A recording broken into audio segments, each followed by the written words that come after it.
Assalamualaikum warahmatullahi wabarakatuh. Salam sejahtera untuk kita semua. Kita kembali dalam menggunakan mata kuliah bisnis ya.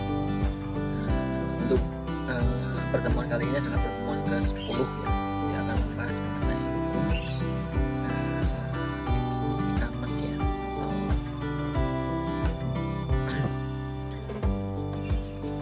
atau apa namanya, keamanan dan cyber law ya dari e-bisnis itu sendiri. Oke, perkuliahan segera kita mulai. Beberapa saat lagi sambil menunggu yang lain untuk segera bergabung.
Oke, kita segera mulai untuk perkuliahan hari ini ya. Untuk pertemuan mata kuliah e-bisnis, pertemuan ke-10 dengan pembahasan yaitu hukum e-commerce, keamanan, dan cyber law ya. Untuk yang kemarin ya, ini sudah saya terangkan kemarin untuk pertemuan 9, silahkan dipelajari. Bagi yang belum mempelajari, untuk materi juga sudah saya share ya, silahkan ya, di grup sepertinya sudah saya share semua ya. Kalau belum nanti bisa konfirmasi ke saya. Oke, langsung saja untuk mempersingkat waktu ya. Hukum e-commerce, keamanan dan cyber law dalam e-bisnis ya. Jadi di dalam e-bisnis, berbisnis elektronik ini kita juga ada hukumnya. Tidak beda dengan bisnis dalam hal konvensional, itu juga tentunya dengan berdasarkan hukum ya. Ada hal-hal yang tidak boleh dilakukan dan hal-hal yang harus dilakukan itu seperti apa saja. Nah, itu adalah semacam hukum ya. Jadi kita ada aturannya. Nanti kalau tanpa aturan, tanpa hukum, nanti akan tertimbul terhadap ketidakpercayaan terhadap konsumen, kemudian tipu menipu ya. Nah, itu pasti ya. Kemudian untuk cyber law juga nanti ini kejahatan di internet ya, itu sering ya. Nah, bagaimana dengan keamanannya di dalam bisnis tersebut, itu yang harus diperhatikan. Untuk pembahasannya kita ke hukum dan cyber law ya. Nah, cyber law ini hukum dalam hal apa namanya, yang ada kaitannya dengan keamanan bisnis kita ya. Ada kejahatan di internet. Dan juga nanti kita akan membahas mengenai hukum e-commerce di Indonesia itu seperti apa, kemudian yang e-commerce internasional itu seperti apa ya. Jadi kita perlu tahu ya, sebelum kita menjadi seorang pelaku bisnis misalkan. Nah, itu kan tentunya harus tahu alur-alurnya, kemudian ada hukum-hukumnya ternyata. Nah, kalau kita hanya otodidak dalam hal bisnis lalu kita langsung berbisnis tidak tahu hukum dan lain sebagainya, itu saya rasa kurang maksimal ya nantinya ya. Ada kalanya ya kita juga harus memperhatikan aturan-aturan, kemudian teorinya dalam hal menjadi sebuah pebisnis elektronik atau bisnis itu seperti apa, itu juga perlu dipelajari. Jangan langsung kita langsung terjun tanpa ada istilahnya, tanpa ada ilmu ya. Itu takutnya nanti akan tidak sukses ya dalam hal berbisnis. Hukum e-commerce di Indonesia ini secara signifikan tidak mengcover aspek transaksi yang dilakukan secara online ya. Jadi akan tetapi dalam hal hukum yang bisa menjadi pegangan untuk melakukan transaksi secara online ya. Contohnya untuk Undang-Undang Nomor 8 tentang dokumen perusahaan, UU dokumen perusahaan telah mulai menjangkau ke arah pembuktian data elektronik ya. Untuk jadi walaupun ya, karena kita berbicara di internet ya, online ya, itu terkadang tidak bisa signifikan ya, tidak semua hukum tersebut bisa mengcover aspek transaksi yang dilakukan oleh penjual maupun pembeli di dalam e-bisnis. Akan tetapi paling tidak kita ada pegangan sebagai pebisnis ataupun sebagai pembeli misalkan ya, itu ada undang-undangnya ya. Nah, ini saya rasa untuk zaman sekarang ini semakin maju ya, karena kebanyakan sekarang itu lebih ke online. Itu pasti untuk pembuktian dalam data elektronik di dalam transaksi khususnya itu saya rasa sudah lebih bagus ya. Keamanannya juga saya rasa pasti akan lebih ditingkatkan ya di setiap marketplace masing-masing ataupun e-commerce masing-masing. Kemudian yang berikutnya ada pasal 1233 KUHP Perdata ya. Isinya adalah perikatan lahir karena suatu persetujuan atau karena undang-undang. Berarti dengan pasal ini perjanjian dalam bentuk apapun diperlukan dalam hukum perdata. Nah ini kaitannya dengan e-bisnis itu sudah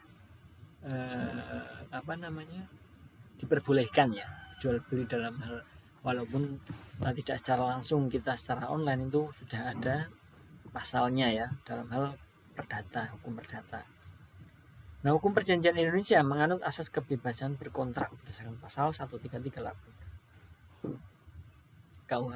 KUHP ya, perdata.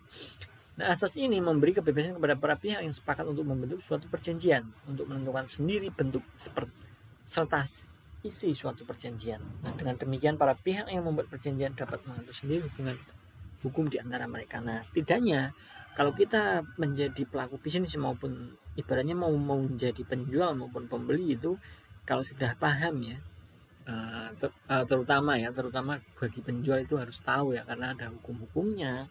Dan nanti bisa membuat menurut pasal 1338 KUHP ini kita bisa membuat suatu perjanjian dan menentukan di antara kedua pihak tersebut ya, isinya bagaimana itu sesuai kesepakatan. Nah, tidak harus dengan hukum tersebut perjanjiannya dengan pemerintah misalkan yang dicontohkan. Nah, itu sudah ada pasalnya. Akan tetapi tentunya kita melalui jalur hukum ya, dalam artian kita sesuai dengan pasal membuat perjanjian, tapi dengan sendiri, tapi tidak melampaui yang batas ya, dalam artian tidak yang merugikan satu pihak atau dua pihak ya. Terdapat beberapa peraturan-peraturan yang dapat dijadikan, sebentar ini Indonesia ya. Nah, ini untuk yang internasional ya.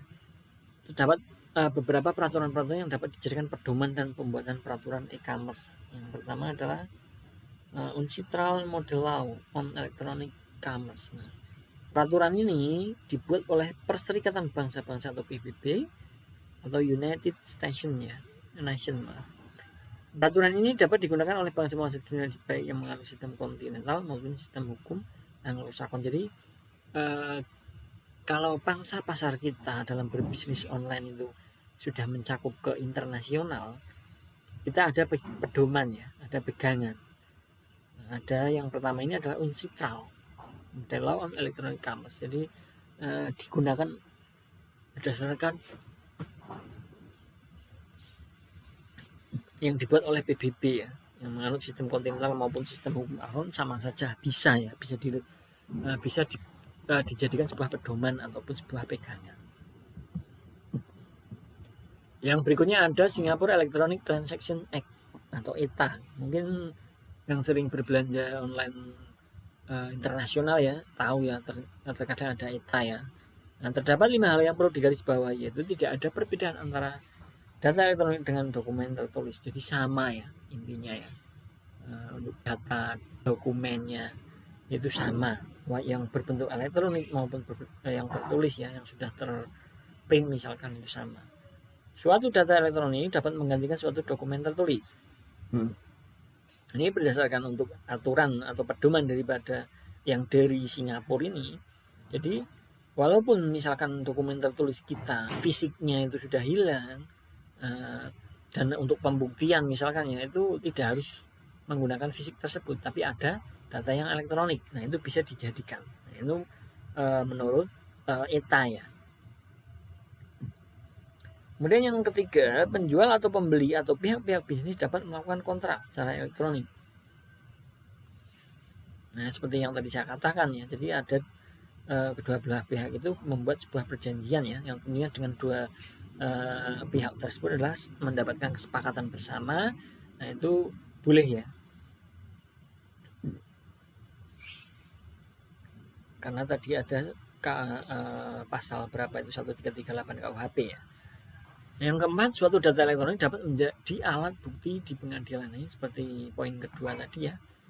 Jadi semisal kita kehilangan yang dokumen tertulis atau berbentuk fisik, itu data elektronik pun itu bisa menjadi alat bukti di pengadilan ketika suatu waktu ada permasalahan ya, yang ternyata membutuhkan sebuah dokumen bukti tersebut, itu bisa menggunakan yang elektronik di pengadilan ya. Ini sudah diterima walaupun tidak berbentuk fisik, tentunya dengan melihat keaslian dan lain sebagainya. Yang kelima, jika data elektronik telah diterima oleh para pihak-pihak yang berkesepakatan, maka mereka harus bertindak sebagaimana kesepakatan yang terdapat pada data tersebut. Yang tentunya kan dari poin 3 ini ya, kan membuat sebuah perjanjian persetujuan bagaimana baiknya. Tentunya kan sudah dua pihak kan setuju ya. Saya rasa dengan keputusan mereka berdua dengan pihak dua tersebut, itu akan diterima oleh kedua belah pihak ya, harusnya ya. Harus bertindak sesuai kesepakatan. Kalau menyalahi kesepakatan berarti ya kita buka lagi ke poin 3 tadi, perjanjiannya seperti apa, kontraknya. Bila mana ada permasalahan, itu kita bisa membuktikan bahwa hal-hal yang boleh dilakukan dan hal-hal yang tidak boleh dilakukan itu sudah ada tertera dalam kontrak, misalkan seperti itu ya. Jadi yang menyalahi aturan siapa? Nah itu yang bisa dituntut, misalkan seperti itu ya. Nah ini adalah hukum internasional yang Singapura ya. Yang tadi kan yang pertama adalah dari PBB. Yang ketiga ada EU Direct on Electronic Commerce. Nah, peraturan ini menjadi undang-undang pada tanggal 8 Juni 2004. Terdapat beberapa hal yang perlu digarisbawahi, yaitu setiap negara-negara anggota akan memastikan bahwa sistem hukum yang mereka bersangkutan memperoleh kontrak dibuat dengan menggunakan sarana elektronik.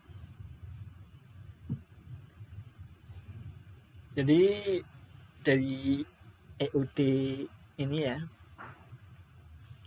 diwajibkan ya mungkin ya ini ya, untuk dari negara-negara yang bertransaksi ya, misalkan negara satu dengan negara dua itu bisa benar-benar memperbolehkan kontrak dengan secara elektronik. Mungkin ada sebagian ya, mungkin nanti bisa menjadi PR kalian dicari ya, negara mana yang tidak bisa menggunakan secara elektronik, mungkin ada sebagian ya. Kemudian para negara anggota dapat pula membuat pengecualian terhadap ketentuan dalam hal kontrak untuk membuat atau mengalihkan hal atas real estate. Nah ini misalkan jual beli tanah atau rumah ya, itu mungkin beda cerita ya, itu bisa masuk ke pengecualian. Karena apa, orang Indonesia misalkan membeli sebuah rumah di Amerika, kemungkinan nanti ada beberapa yang tidak bisa, ataupun dengan bisa tapi dengan catatan ada perjanjian ataupun bagaimana ya, intinya seperti itu. Kontrak yang diatur di dalam hukum keluarga ini juga uh, menjadi pengecualian ya, itu negara tidak bertanggung jawab biasanya kalau dengan pengecualian tersebut ya. Kontrak penjaminan juga, misalkan contohkan ada orang yang uh, kejahatan di luar negeri kemudian ditangkap di negara orang lain, itu kan ada kontrak penjaminan biasanya ya. Nah itu bisa saja itu menjadi sebuah pengecualian dari EU Direct tadi. Kontrak yang melibatkan kewenangan pengadilan, nah ini juga karena di setiap negara itu biasanya kan berbeda aturan, berbeda undang-undang ya, berbeda aturan di dalam hukum, entah itu hukum perdata, pidana maupun yang lain, itu biasanya berbeda. Itu juga menjadi sebuah pengecualian di dalam hukum e-commerce yang EU Direct tadi.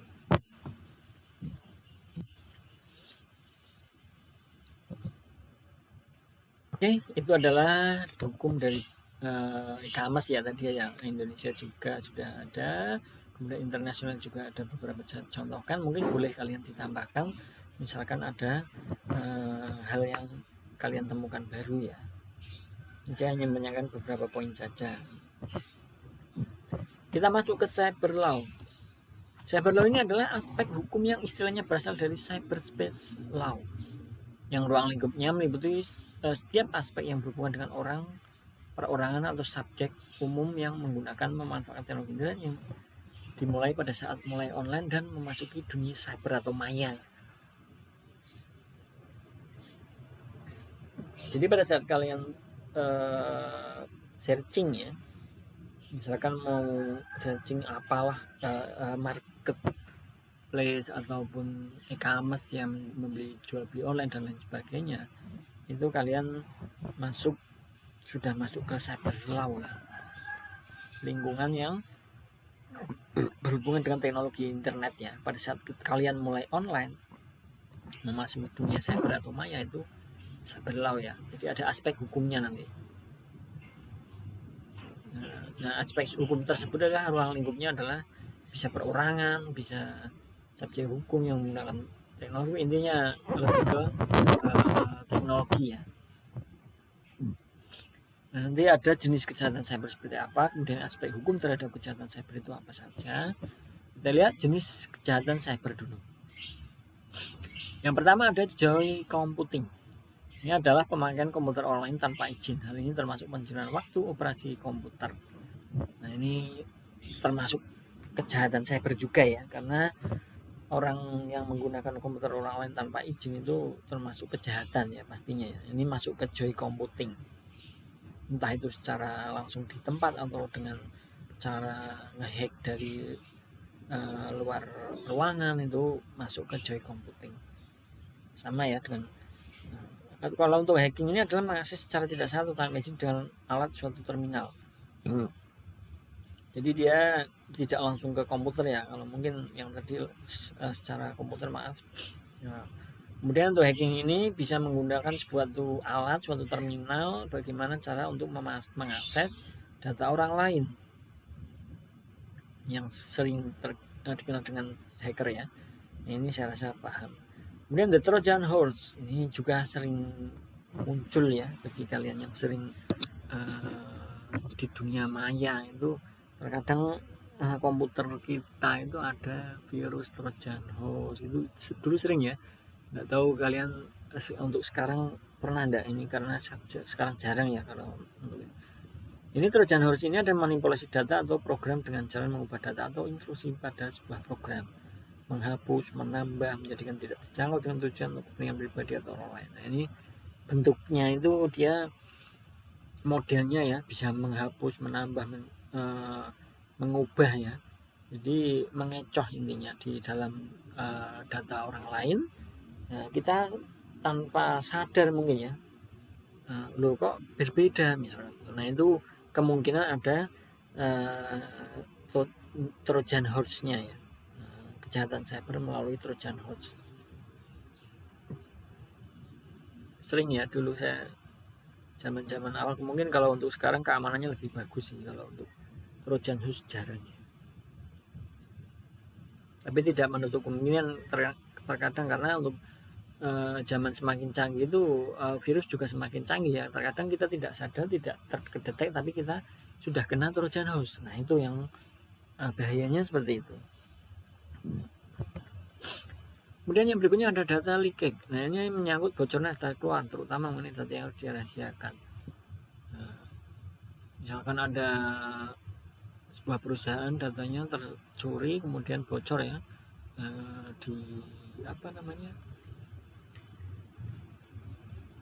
disalahgunakan ya, itu masuk ke data leakage untuk jenis dari cyber law. Yang berikutnya ada data diddling, suatu perbuatan mengubah data valid atau sah dengan cara tidak sah, mengubah input atau output data. Jadi pengubahannya itu data valid ya, datanya valid, tapi dengan cara tidak sah ya, karena tidak bukan pemiliknya atau bukan yang berwenang ya. Jadi bisa mengubah inputnya, mengubah outputnya, takut. Nah itu terkadang kalau ada kesalahan data di dalam suatu perusahaan itu tidak melulu karena administratornya ya. Terkadang ada juga menyangkut dengan data diddling tadi. Datanya valid, tapi caranya tidak sah ya. Ternyata input outputnya itu tidak sesuai di perusahaan tersebut. Nah itu masuk ke data diddling. Yang berikutnya atau frustate data communication atau diddling, penyanyian data komputer ya. Jadi terkadang tidak kalau orang disia-siakan ya datanya komputer itu. Dan software privasi, nah, yaitu pembajakan perangkat lunak terhadap hak cipta yang dilindungi haki. Nah, ini kalau semacam crack ya, nah, itu juga masuk ke data cyber law ya. Oke, ini beberapa jenis kegiatan cyber law ya. Silahkan nanti ditambahkan kalau memang ada tambahan ya, ditambahkan sendiri. Ya, sebagai PR kalian itu mencari tahu juga ya, jangan hanya mematok dari materi yang dari saya saja, dikembangkan itu lebih bagus, jadi akan lebih paham, akan lebih berwawasan ya. Kemudian ada aspek hukum terhadap kejahatan cyber ya. Nah, dalam kaitannya dengan penentuan hukum yang berlaku dikenal beberapa asas yang biasa digunakan. Jadi ada cyber, dengan adanya cyber, kejahatan cyber ya, itu harus ada aspek hukumnya. Nah, ini ada beberapa ya asas yang biasa digunakan. Yang pertama adalah asas subjective territoriality. Asas yang menekankan bahwa perlakuan hukum ditentukan berdasarkan tempat perbuatan dilakukan dan penyelesaian tindak pidana dilakukan negara lain. Nah, misalkan ya, ini saya contohkan, ada si A berbuat cyber di kejahatan cyber ya di negara orang ya, di negara orang. Nah, di situ ternyata ketangkap. Tapi di sana sudah ditindak ya. Sudah ditentukan bahwa kesalahannya ini itu. Tapi tindak pidananya nanti dilakukan di negara lain. Intinya hanya ditangkap saja ya, ditangkap kemudian diserahkan ke negara lain. Itu nanti akan ditindak sesuai negaranya. Seperti itu untuk asas subjektif ya. Nah, untuk yang kedua objektif ini adalah menyatakan bahwa hukum yang berlaku adalah hukum di mana akibat utama perbuatan itu terjadi. Nah, ini perbedaannya seperti itu ya, objektif ya. Jadi memberi dampak yang sangat merugikan bagi negara yang bersangkutan. Itu pada saat dia bersalah di negara orang pun, sekalipun di negara orang, dia akan ditindak langsung di negara tersebut, tidak dikembalikan ke negara lain, dengan berbeda dengan subjektif territoriality tadi ya. Jadi langsung ditindak. sesuai dengan hukum yang berlaku di negara tersebut pada saat dia berbuat kejahatan di negara tersebut ya, untuk kejahatan cybernya. Seperti itu ya. Ini objektifnya seperti itu. Yang berikutnya asas nationality. Asas yang menentukan bahwa negara mempunyai yurisdiksi untuk menentukan hukum berdasarkan kewarganegaraan pelaku. Kalau yang nationality ini lebih ke pelakunya ya. Jadi kalau misalkan ya, ini contoh gambaran saja ya, orang Indonesia berbuat cyber di negara orang. Nah di sana ketangkap, tapi menindaknya di sana, tapi dia berdasarkan hukum yang ada di Indonesia karena dia orang Indonesia. Nah contohnya seperti itu ya. Dan asas protective principle, asas yang menekankan yurisdiksi berdasarkan kewarganegaraan korban ya. Ini lebih ke korban lagi ya, sesuai dengan hampir sama dengan nationality ini, tapi lebih menekankan yurisdiksinya ya, sesuai dengan misalkan dari Indonesia ya orang Indonesia, seperti itu. Yang berikutnya adalah asas universality. Asas ini menentukan bahwa setiap negara berhak untuk menangkap dan menghukum para pelaku pembajakan. Universal ya, siapa saja yang berbuat kejahatan cyber di situ itu berhak untuk menangkap ya, walaupun orang Indonesia berbuat di Amerika, katakan seperti itu, di negara Amerika tersebut berhak untuk menangkap dan menghukumnya. Itu asas universality ya. Yang terakhir adalah asas protective principle. Asas yang menyatakan berlakunya hukum didasarkan atas keinginan negara untuk melindungi kepentingan negara dari kejahatan yang dilakukan di luar wilayahnya, yang umumnya digunakan apabila korban adalah negara atau pemerintah. Ini protective principle ya.